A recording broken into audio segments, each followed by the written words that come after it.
Back to special focus.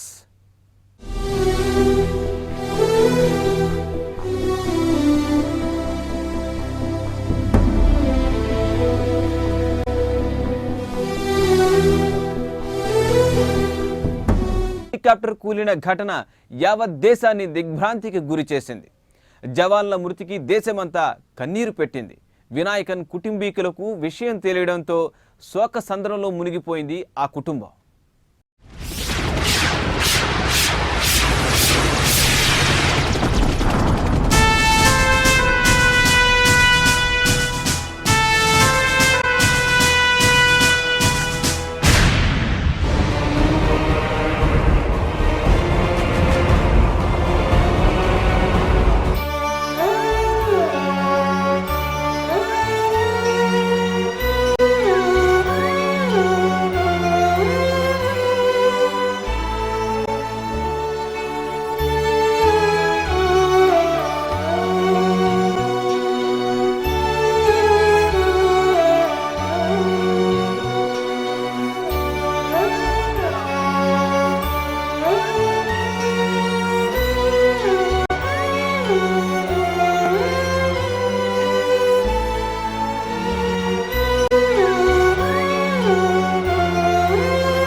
Uttarakhand కు వెళ్లిన వినాయకన్ మధ్యలో తల్లిదండ్రులతో ఒకసారి ఫోన్లో మాట్లాడాడు.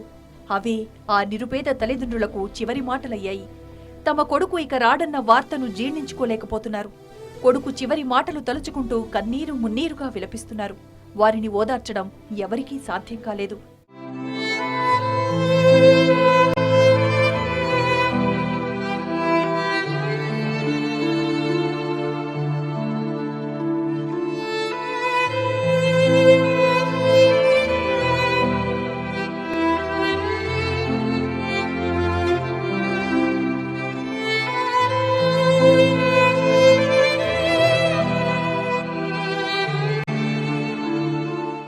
ఐదేళ్ళైంది వాడు పోయి, 5 ఏళ్ళు అయిన తర్వాత ఆడికి పోయింది. అదే వాళ్ళంతా కాపాడాలని పోయినాడు నా కొడుకు.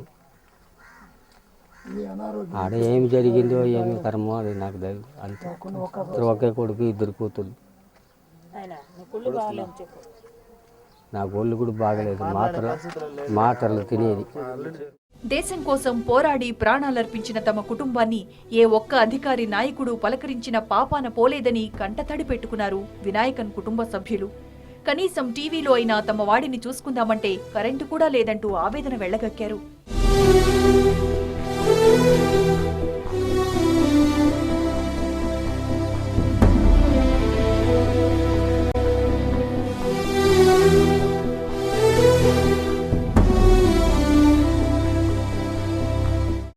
ఉత్తరాఖండ్లో వరద సాయం కొరకు వెళ్ళిన వినాయక్ మరణించడం మాకు చాలా దిగ్భ్రాంతి కలిగించింది.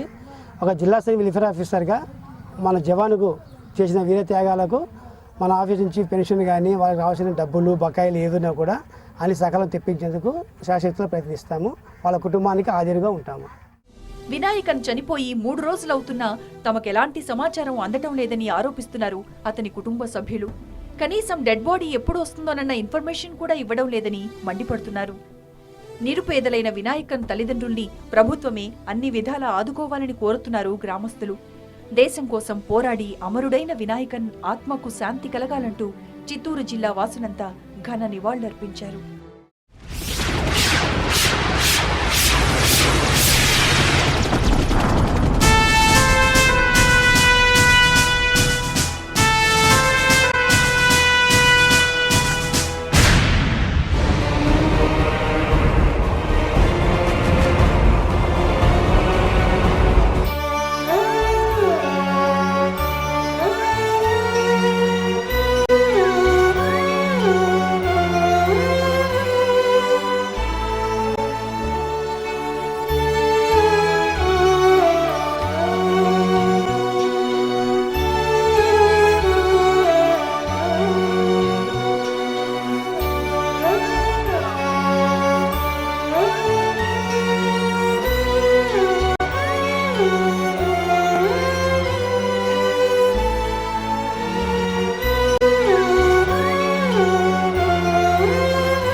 దేశం కోసం, దేశ ప్రజల కోసం ఎన్నో రెస్క్యూ ఆపరేషన్స్ చేసి ఉత్తరాఖండ్ హెలికాప్టర్ దుర్ఘటనలో చనిపోయిన వినాయకన్ కుటుంబాన్ని మనం కూడా ఆదుకుందాం.